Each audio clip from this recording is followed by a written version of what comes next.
What is going on, everybody? Welcome back to another episode of Countdown Scouting Network. I'm your host, Joey Garcia, and today we are kicking off our 2024 Summer Scouting Series. Starting off with running backs because that's one of my favorites, the Scout.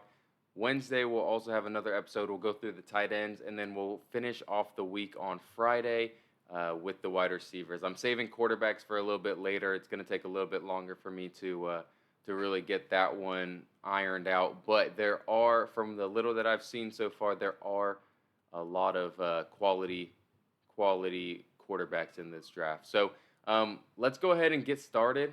Doing a top five, and then we have some honorable mentions at the end. So starting off with our number five, or my number five running back is Donovan Edwards, the running back from Michigan. He is 6'1", 205 pounds, and he was the number two last year to Blake Corum.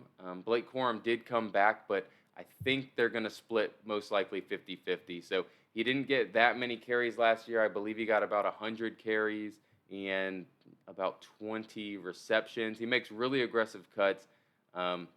He has really good vision. He's a third down back. He's someone who's going to be your number two, number three guy on your in your running back room, and he's going to be someone that's going to take the third down carries. He needs to get better if he wants to be a full-time third down running back at pass protection. But other than that, he runs good routes. He's got great hands.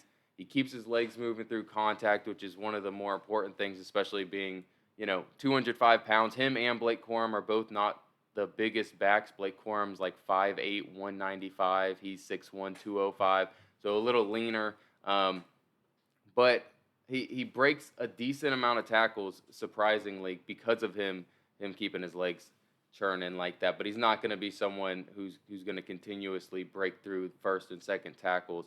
He's also not as fast as you would really want him to be, being a guy who's lower at a lower 200s, but he's got enough speed. He's not gonna break anything away, but he's got enough to get to the sidelines and kind of get some more yards after the catch. So he's our number five guy. Moving into number four, this one might surprise some people. I know some people love him, some people hate him. Raheem Rocket Sanders from Arkansas. He's 6'2", 235 pounds. He actually grew up around the area that I currently live in. And so I wanted to put him higher up on this list, but I just couldn't. He's got good enough top speed for being 235 pounds. He has really good top speed. He's got good vision, but not great vision. He runs with patience, and sometimes it's a little bit too much patience. Sometimes, you're 235 pounds. Let's run downhill and run through someone. He dances a little bit too much for my liking. That was something I want to see this year. I want to see him just be a mean dude and do some one cuts. But other than that, let's run through some people. He got caught, didn't break as many tackles as I really wanted him to because of one, his upright running style. Yes, I know he's 6'2", and so that he's not going to get as low as everyone else, but also because he just kind of dances a little bit too much at the second level. At the second level, he needs to be a guy. He needs to learn to be a guy that makes one move in the second level, and if he can't get past him, he lowers his shoulder, keeps his legs turning. Because there's going to be some linebackers that are smaller than him, some safeties that are smaller than him that he should be able to churn through them. He's got the power. He's a strong dude. He just needs to learn how to use it. So if he can learn how to use it, he can rise up. Again, he's a guy that's not it doesn't have the greatest vision. And so that's also something that might hinder him. But that's why I could only get him to number four. I wanted to move him up a little bit more, but I just couldn't. So let's move on to number three. I love this one. I wanted to push him up higher. And that's Trey Benson, the running back from Florida State.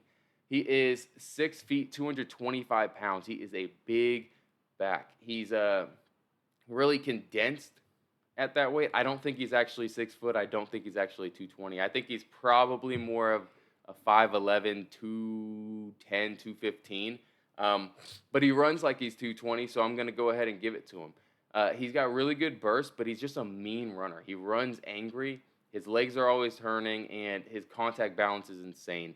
His break tackle rate also is something that if he does the same thing this year as he did last year on his break tackle rate, it's better than Bijan Robinson and it's better than Javonte Williams over the last couple years. those were two guys that had an absurd break tackle rate, and he's higher than them at that moment. So this is someone who, if he has the same year that he had last year, he might be a RB1, to be honest with you. I definitely feel comfortable with him being the top 3 guy.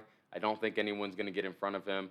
He did have some injury concerns, and I'm hoping nothing happens this year. If he has a healthy year and runs just like he did last year, he's going to be a top 40 pick, I think.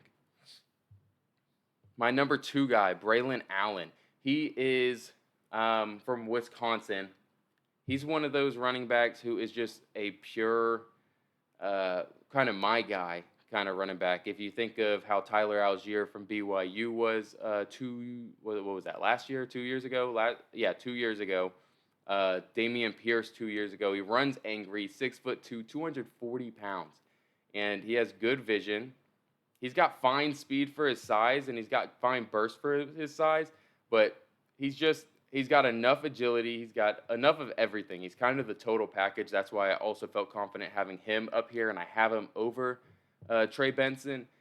But really, those two, I can flip-flop those all day. So he's a confident runner, meaning when he sees a hole, he's going to hit the hole. He has good instincts. He's not dancing around like we talked about with Rocket Sanders. He's a guy who is going to follow his big men, and he's gonna make one cut and just go.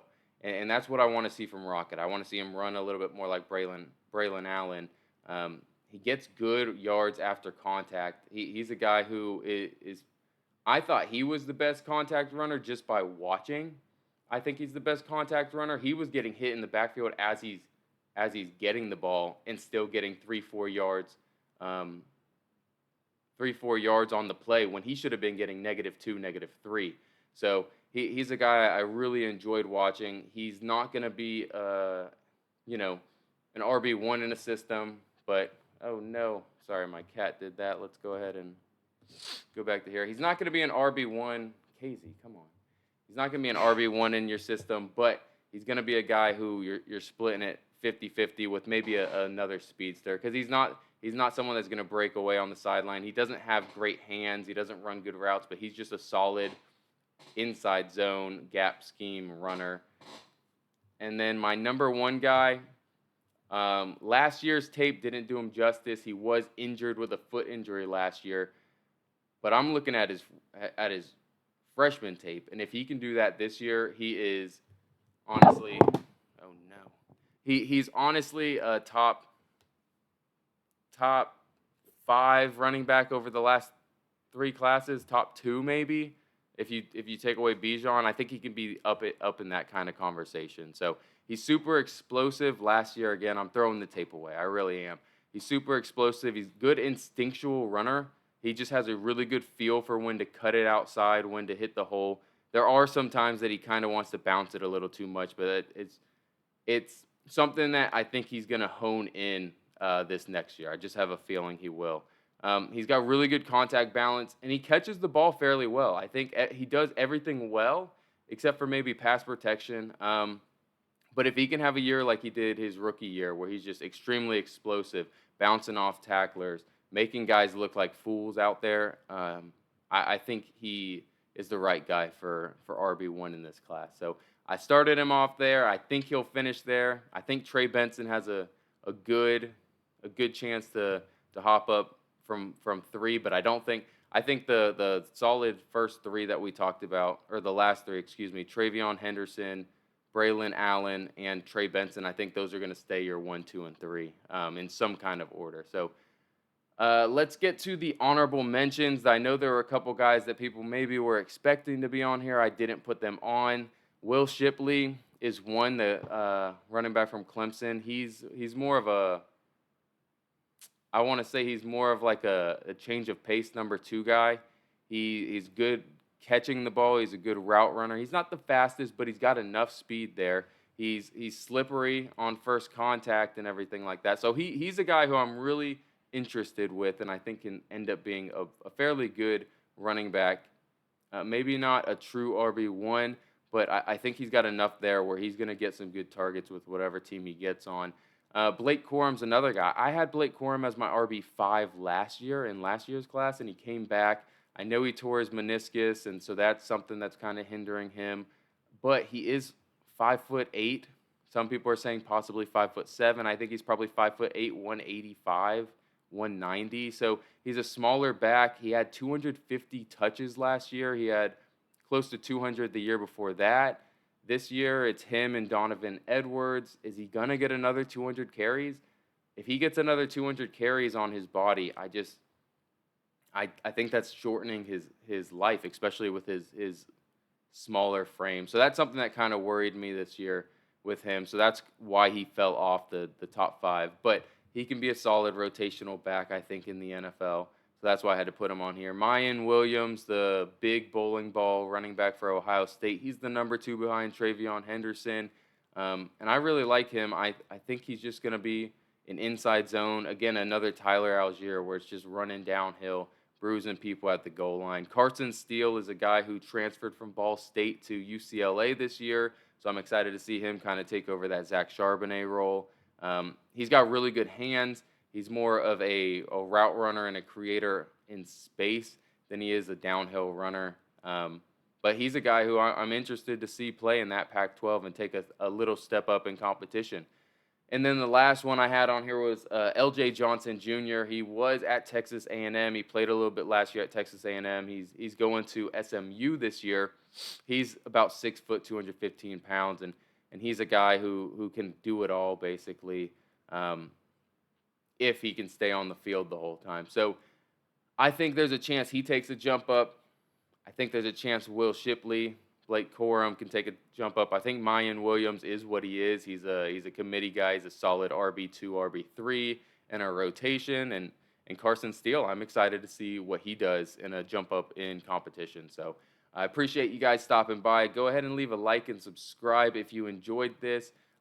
Wednesday, we will have tight ends coming out. I'm excited to bring that to you guys because we have some good tight ends in this class. And then Friday, we will end the week with wide receivers, which again, wide receivers, there's a couple studs in this class, I think, and then there are a lot of solid guys in this class. So I'm excited to bring that to you guys. Hope you guys enjoyed. Go ahead and leave a comment if I'm missing any of the running backs that you think are top 5 valuable, and I will go ahead and argue about that in the comments with you guys. So appreciate you guys stopping by here. Have a great day. Peace.